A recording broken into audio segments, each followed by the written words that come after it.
So let's start the rest of the questions. We had solved this question in last lecture. हमारे पास sufficient time नहीं था, so I have created another lecture for these questions. तो ये तो हमने कर लिया था.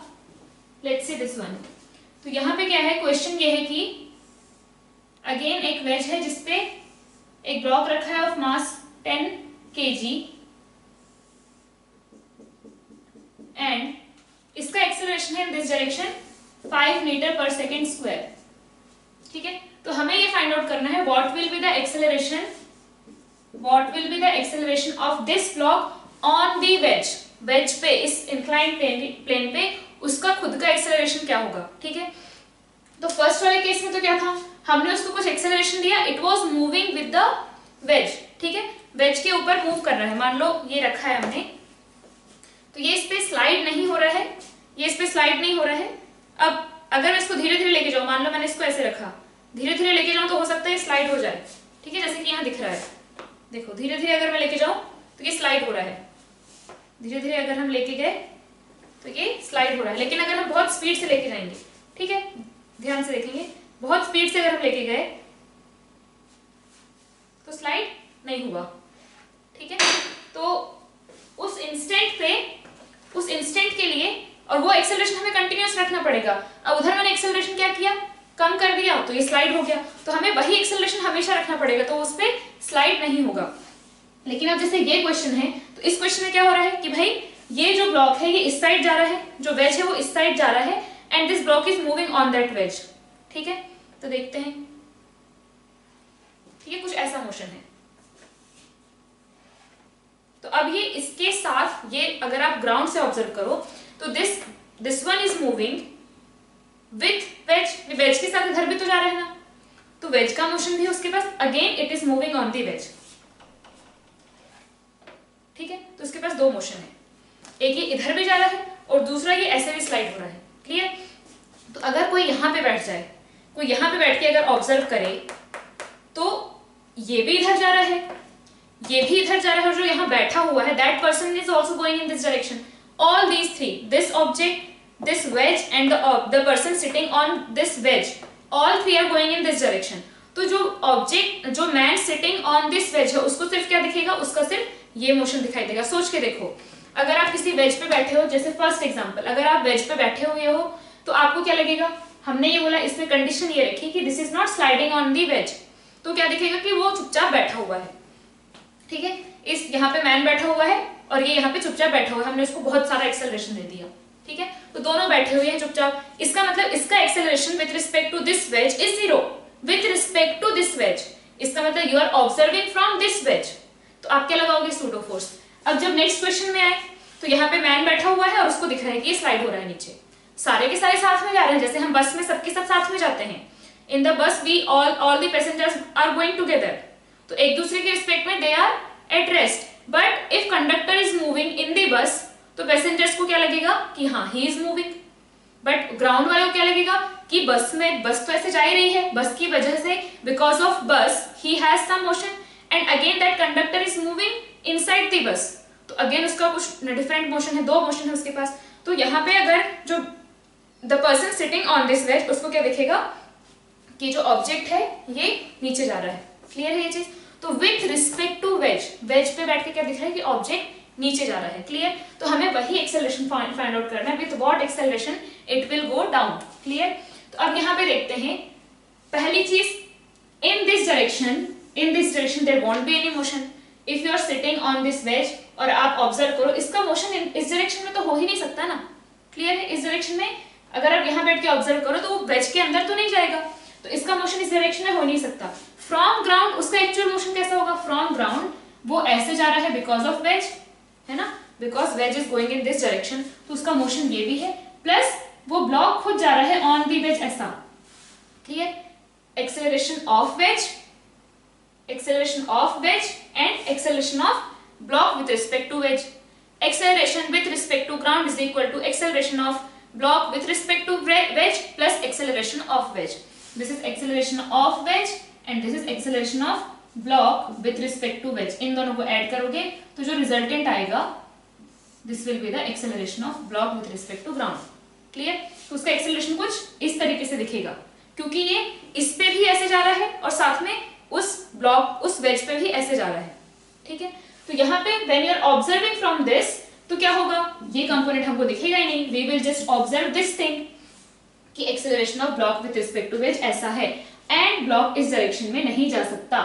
हमें क्या लग रहा है कि हमारा वेज रेस्ट में है, हम भी रेस्ट में है ना? यही लगेगा ना जब इस पे बैठ जाओगे तो, वेज रेस्ट में, हम रेस्ट में, और block is sliding on the veg, तो सिर्फ उसकी स्लाइडिंग दिखेगी। मान लो आप अगर ये वेज रेस्ट में होता, then you will just observe the sliding of this block on the wedge. तो same is the case. You have just sat on the wedge. तो you are at rest, wedge is at rest, and this block can move only in this direction. But ground से ऐसा नहीं है, ground से तो motion ऐसा दिख रहा है, clear?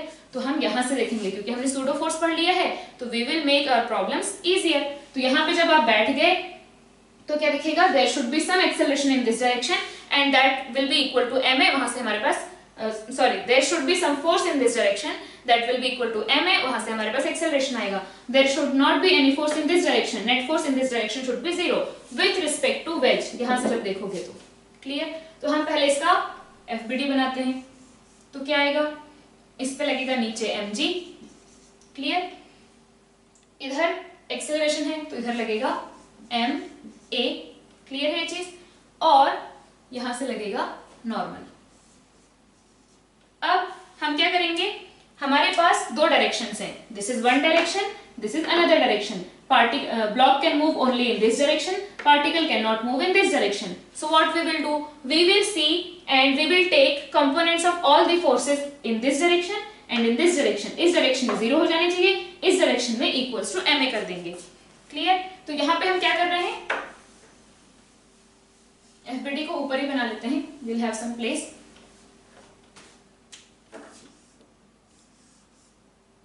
ये रहा mg, ये है ma, एंड ये है normal. Now you have to study this direction and this direction, clear? ये एंगल कितना है, दिस एंगल इज 37 डिग्री. अब mg is neither in this direction nor in this direction, तो क्या करेंगे, mg के कंपोनेंट ले लेंगे दोनों डायरेक्शन में, because we are studying these two directions. तो इसके कंपोनेंट ले लो, इधर एंड इधर. ये भी क्या है, this is neither in this direction nor in this direction, तो इसके भी कंपोनेंट ले लो. n तो डायरेक्टली क्या है, n is directly in this direction, तो उसके कंपोनेंट लेने की हमें जरूरत नहीं है. तो यहाँ पे अब क्या आएगा, दिस इज 37, तो ये भी क्या हो जाएगा 37, है ना? 37, तो ये हो गया 53, ये हो गया 53, ये है 90, तो 37 53, ये है 90, तो 37 53, और ये 37, ठीक है? या आप थीटा लेके करना चाहो तो भी थीटा लेके कर लो. तो यहाँ पे क्या आ जाएगा, ये था हमारा थीटा, mg cos थीटा, इस साइड आ जाएगा mg sin थीटा. अब किसके और कंपोनेंट लेने पड़ेंगे, इसके, तो ये है theta plus ma cos theta, है ना? इसका कंपोनेंट इन दिस डायरेक्शन, इसका कंपोनेंट इन दिस डायरेक्शन, इसका component in this direction and इसका कंपोनेंट इन दिस डायरेक्शन. तो यहाँ क्या जाएगा, mg cos थीटा, यहाँ पे n plus mg sin, ma sin theta, clear है? Now in this direction we will see the forces. क्या है, n plus ma sin theta equals to mg cos theta, n plus ma sin theta is equal to mg cos theta. n plus m कितना है 10, a कितना है 5, sin theta is sin 37, 3/5 is equal to 10 into 10 into 4/5, कितना आ गया, n is equal to आया 80 minus 30, है ना? कितना आ गया 50 न्यूटन, क्लियर है? इसके बाद इस डायरेक्शन में net force equals to ma. तो इधर तो कोई फोर्स नहीं है, इसका कंपोनेंट यहाँ आया और इसका कंपोनेंट यहाँ आया, इसका कंपोनेंट इधर आया, इसका कंपोनेंट इधर आया. There is no force in this direction, only इधर है. तो क्या करेंगे, दोनों ऐड हो जाएंगे और इक्वल्स टू ma हो जाएगा. तो mg sin थीटा डायरेक्टली लिख लेते हैं, mg sin theta plus ma cos theta is equal to ma dash. a की वैल्यू हमें गिवन है, हमें a डैश निकालना है.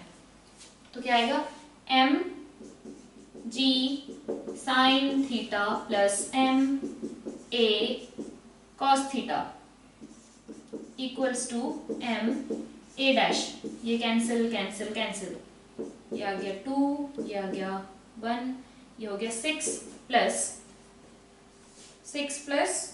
4 equals to A dash. A dash आ गया हमारे पास 10 मीटर पर सेकेंड स्क्वायर।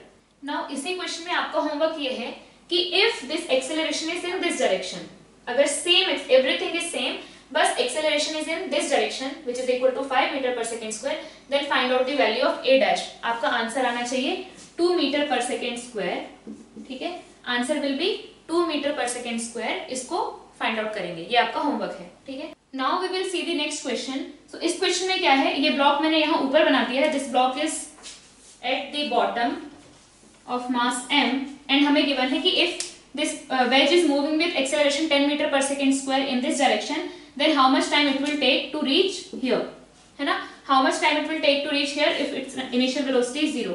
तो अगेन हम क्या करेंगे, we will observe from this frame, क्योंकि जैसे ही आप उस फ्रेम में बैठ जाओगे you will feel that inclined plane is at rest and this block can only move in this direction। बस बात खत्म, find the acceleration in this direction and equate you can do it by s equals to half at square because initial velocity is 0।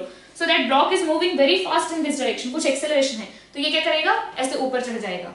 ऐसे cases भी हम बहुत देखते हैं, कोई चीज अगर बहुत स्पीड से जा रही है तो उस पर कुछ रखा ऑब्जेक्ट ऊपर आ जाता है, ठीक है। तो यहाँ पे क्या होगा, हम यहाँ से ऑब्जर्व करेंगे। Again when you observe from here, तो क्या होगा, इस डायरेक्शन में net force equals to 0 and इस डायरेक्शन में net force equals to ma। तो फिर से एफबीडी बनाओ इसका। यहाँ पे क्या होगा, mg इधर जा रहा है तो ma लगेगा इस साइड सूडो फोर्स, और इधर लगेगा normal. Again take these two directions, resolve these two forces in this directions because ये तो ऑलरेडी इसी डायरेक्शन में है। और उसके बाद क्या करना है, net force equals to 0, net force equals to ma।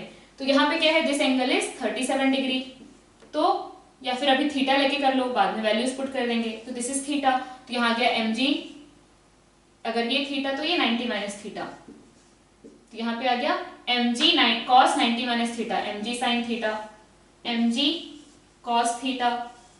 ये थीटा है तो ये भी क्या होगा, थीटा होगा। ये सेम लाइन है और ये हॉरिजॉन्टल, ये भी हॉरिजॉन्टल, तो ये थीटा तो ये भी थीटा। तो यहाँ पे आ गया this is theta, this is 90 minus theta, तो plus mg sin theta, ma cos 90 minus theta, ma sin theta, ठीक है। तो हमने इसके भी दोनों कंपोनेंट ले लिए, इसका एक कंपोनेंट ले लिया, अब दूसरा कंपोनेंट इस डायरेक्शन में आएगा, इसका कंपोनेंट इस डायरेक्शन में ले लिया ma sin थीटा, तो यहाँ पे आ जाएगा ma cos थीटा। तो यहाँ पे हो जाएगा m इक्वल्स टू दिस, और इस डायरेक्शन में क्या हो जाएगा mg sin थीटा, और ma cos थीटा का हम रिजल्टेंट लेंगे एंड इक्वल टू ma करेंगे। तो यहाँ पे हमारे पास क्या है, this is equal to m 10m sin theta is 3/5 and ये हो जाएगा 10m 4/5। तो एक्सेलरेशन नेट किस साइड आएगा, इन दिस डायरेक्शन, इधर ज्यादा है तो एक्सेलरेशन इसी साइड आएगा, उसको हमने ले लिया a डैश। तो क्या लिखेंगे, 10m, इसको कैंसिल कर लो, तो क्या आएगा 8m minus 6m is equal to m a dash. a dash is equal to आया 2 meter per second square. Distance कितना, इसको डिस्प्लेसमेंट कितना करना है, 16 metre is equal to half a t square. t square हमें निकालना है, क्या आ गया, t इज इक्वल टू आ गया 4 सेकेंड्स। इन 4 seconds this object will move up, ये कहाँ जाएगा, इस जगह पे पहुंच जाएगा। I hope it's clear to you. इसके बाद क्वेश्चन नंबर 4, क्वेश्चन नंबर 4 में यह है कि what should be the acceleration of this plank, what should be the acceleration of this plank so that this block falls down after 2 seconds, falls down from plank after 2 seconds. What should be the acceleration of this plank so that this block falls down after t is equal to 2 seconds. तो इसको भी solve करने की कोशिश करेंगे।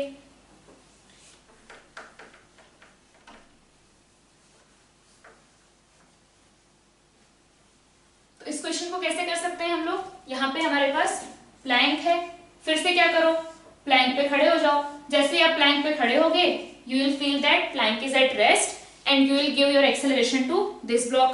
Clear. तो यहाँ पे क्या किया, ये ब्लॉक है 1 kg, इसका एक्सेलरेशन इधर मान लो जो भी a, और हमारे पास टाइम है t is equal to 2 second. इसकी लेंथ है 10 मीटर ले लेते हैं, ठीक है। 10 मीटर अगर लेंथ है तो हमने क्या किया, जैसे हम इस पे खड़े हुए, सो नाउ हमारा एक्सेलरेशन 0, प्लैंक का acceleration 0। Now this block has acceleration a is equal to acceleration is equal to a in this direction. बस क्या करेंगे, उसको डिस्प्लेसमेंट कितना करना है, 10 metre is equal to half a कितना है निकालना है into T square, that is 4। तो कितना आ गया हमारे पास, t is equal to 2, T square is equal to 4, a is equal to आ गया 5 मीटर पर सेकेंड स्क्वायर। तो ये तो बेसिकली आप इसको सूडो फोर्स का भी प्रॉब्लम बोल सकते हो, इसको रिलेटिव का भी प्रॉब्लम बोल सकते हो, है ना। इसके बाद नेक्स्ट क्वेश्चन है ये, यहाँ पे क्या है, पहले हमने क्या किया था, we had taken the 2 blocks of mass m1 m2 and हमने फाइंड आउट किया था कि what will be the acceleration of the system, ठीक है, and what will be the tension in the string. Same question we will do when that complete system is kept in a lift और in a frame which is moving up with acceleration a। उस case में what will be the tension in the string and what will be the acceleration of the blocks. Clear.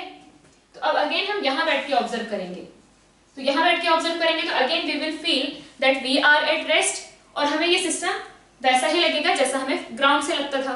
तो हमें बस देखना है कि with respect to, अब ground से देखोगे तो क्या दिखेगा कि दोनों ब्लॉक्स का ऐसे ऐसे कुछ मोशन है, may be it can be like this और it can be like this, ठीक है। तो वो तो हो गया उसका लिफ्ट में एक्सेलरेशन। बट अगर आप ग्राउंड से देखो तो क्या दिखेगा कि वो ऐसे मोशन भी कर रहे हैं, ठीक है, मान लो ऐसा मोशन है उनका, ये मोशन भी है प्लस वो ऊपर भी जा रहे हैं, ठीक। तो लेकिन यहां से हमें क्या दिखेगा कि सिर्फ वो ऐसे चल रहे हैं, क्योंकि यहां से you will not be able to observe the acceleration of lift, है ना। अंदर बैठ करके तो आप वो ऑब्जर्व नहीं कर पाओगे, आपको सिर्फ क्या लगेगा कि these blocks are moving something like this. Clear है। तो वही हमें एक्सेलरेशन निकालना है। तो हमने पहले ही मान लिया कि इस m1 is greater than m2, तो कौन नीचे आएगा, if you are observing inside the lift आपको ये नीचे आता दिखाई देगा। हमने इसका एक्सेलरेशन मान लिया a है। क्लियर। अब आई am sitting inside the lift, तो विथ रिस्पेक्ट टू लिफ्ट क्या होगा, with respect to lift I'll apply this acceleration to, I'll apply a pseudo force due to this acceleration to all the blocks in opposite direction। तो यहाँ पे आप देख सकते हो, अगर इसका आप FBD बनाओ तो नीचे लगेगा m1g प्लस m1a और ऊपर लगेगा टेंशन। पहले क्या आता था टेंशन की value, T is equal to 2m1 m2 by m1 plus m2 into g, ये आता था। अभी देखते हैं क्या वैल्यू आएगी इसका। अगर बनाओ तो नीचे क्या लगेगा m2g प्लस a और ऊपर t। Now this block is moving down, इसका एक्सेलरेशन हो गया नीचे a, इसका एक्सेलरेशन हो गया ऊपर a। तो इसको हम क्या कर सकते हैं, 2 इक्वेशन 2 वेरिएबल से सॉल्व कर सकते हो, या फिर पूरे सिस्टम को एक लेकर के सॉल्व कर सकते हो। पूरे सिस्टम को एक लोगे तो क्या होगा, यहाँ पे क्या लग रहा है, पूरे सिस्टम को अगर हमने एक लिया तो नीचे लग रहा है या सपोर्टिंग फोर्स क्या है m1g प्लस a, और ऑपोजिंग फोर्स क्या है, इधर क्या लग रहा है m1g plus a। You are sitting in a lift, तो इधर लगेगा m1g प्लस a और इधर m2g प्लस a। तो क्या लिख सकते हैं यहाँ, m1g plus a minus m2g plus a is equal to m1 plus m2 into a। ठीक है, यू हैव अ सिस्टम, इधर लग रहा है m1g प्लस a, इधर लग रहा है m2g plus a and whole system is moving in this direction with capital A। ठीक है, तो यहाँ पे हमारे पास acceleration with respect to lift, this is the acceleration with respect to lift. आप लिफ्ट में बैठ के देख रहे हो और उस टाइम आपको कैसा मोशन दिख रहा है ऑब्जेक्ट्स का। ठीक है, तो a क्या आ जाएगा m1 minus m2 by m1 plus m2 into g plus a। पहले क्या आता था, पहले सिर्फ g आता था, अभी क्या आ गया g प्लस a। तो बेसिकली इसी को हम बोल देते हैं g इफेक्टिव। ठीक है, क्यों, अब पहले क्या लग रहा था when you had a system, तो उस पे नीचे क्या लग रहा था, ग्रेविटी g लग रही थी दोनों पे, m1g m2g। लेकिन आप जैसे ही ऊपर जाने लगे तो एक नया फोर्स नीचे और लगने लगा सूडो फोर्स की वजह से, that is m1a and m2a। तो दोनों ही केस में क्या आ रहा है, एक नया टर्म आ रहा है m1a, इसके लिए m1a, इसके लिए m2a। तो वहां पे क्या हो गया, नीचे net acceleration. Now when I am observing from this frame, पहले when I was observing from ground frame, net acceleration नीचे कितना आता था, equals to g।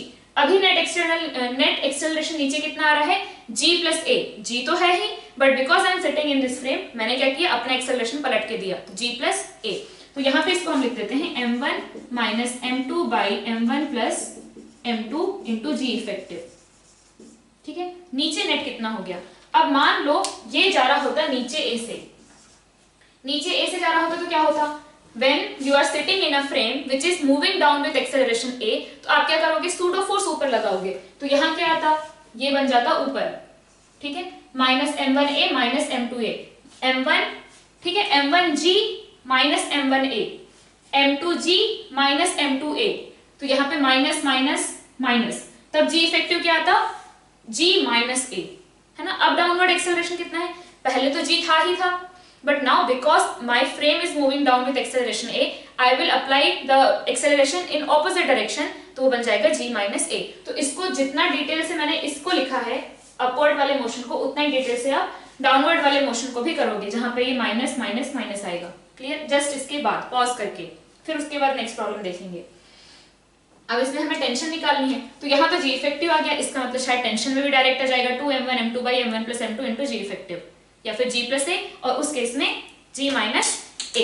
Let's see, तो अब यहाँ पे क्या आ गया, ये तो मैंने पूरे को एक सिस्टम लेके कर लिया, ठीक है, m1g plus A m2g plus A, m1g plus A minus m2g plus A is equal to m1 plus m2 into capital A, उससे हमारे पास आ गया capital A, acceleration of the blocks या acceleration of this system inside the lift. Now tension we have to find out, तो अब किसी एक इक्वेशन को ले लो, तो क्या आ जाएगा, t माइनस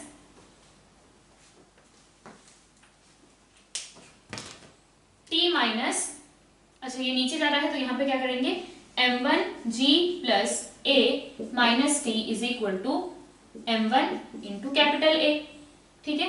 तो क्या आ गया हमारे पास, m1g plus a minus t is equal to m1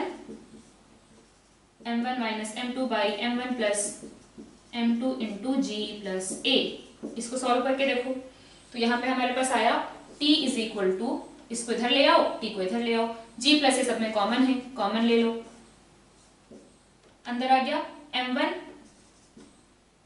minus m2 by m1 plus m2। इसको सॉल्व करके देखो, वही आएगा m1 स्क्वायर, ठीक है, चलो कर ही लेते हैं, g प्लस ए, अंदर क्या आ गया, m1 square plus m1 m2 minus, अच्छा यहाँ पे m1 भी है ना, ये देखो ये m1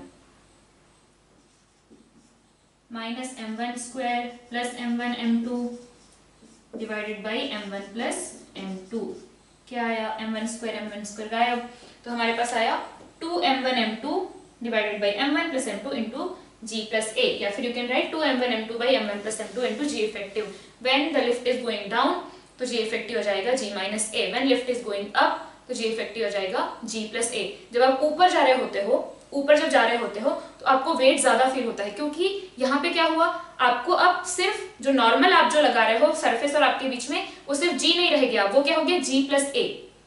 तो जब आप ऊपर जाते हो तो फोर्स जो g की वैल्यू है, g इफेक्टिव नहीं आ जाती है, g प्लस a हो जाती है, और आपको वेट भी ज्यादा फील होने लगता है। क्यों, because you are applying a more normal force now, ठीक है, आप जोर से फ्लोर को पुश कर रहे होते हो। जब आप लिफ्ट में ऊपर जा रहे होते हो, जब ऊपर जा रहे हैं लिफ्ट में, तो उस टाइम क्या होता है, हम फ्लोर को और जोर से पुश करते हैं। जब हम नीचे जा रहे होते हैं तो थोड़ा सा कम फोर्स से हम पुश कर रहे होते हैं, ठीक है। तो वही चीज हमें यहाँ फील हो रही है, यहाँ पे g प्लस ए, जी इफेक्टिव बढ़ गया, जब हम नीचे आ रहे हैं तो g इफेक्टिव कम हो गया।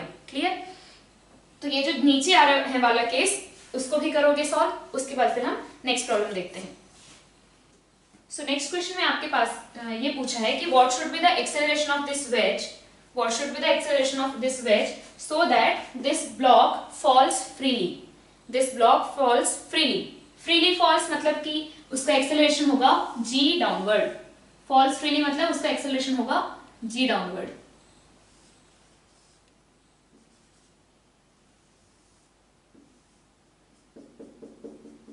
what should be the acceleration of this wedge so that this block falls freely कब होगा, जब उसके वो किसी के टच में नहीं है, मतलब उसके ऊपर mg के अलावा कोई फोर्स नहीं लग रहा है, only mg is acting on that block. Clear है, तब क्या होगा, उस केस में वो फ्रीली फॉल करेगा, उस पे नेट फोर्स mg लग रहा है तो mg इक्वल्स टू ma किया तो m कैंसिल हो गया, एक्सेलरेशन आया g। तो falls freely means, falls freely का मतलब क्या होगा, only a is g equals to g, या फिर only mg is acting on the block। Clear है?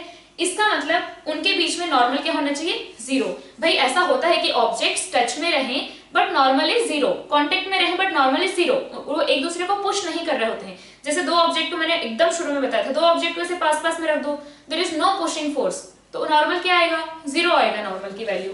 तो यहाँ पे भी क्या है, नॉर्मल की वैल्यू जीरो होनी चाहिए। ठीक है, एफबीडी बनाते हैं, इधर लग रहा है mg, ठीक है, और इधर लग रहा है नॉर्मल,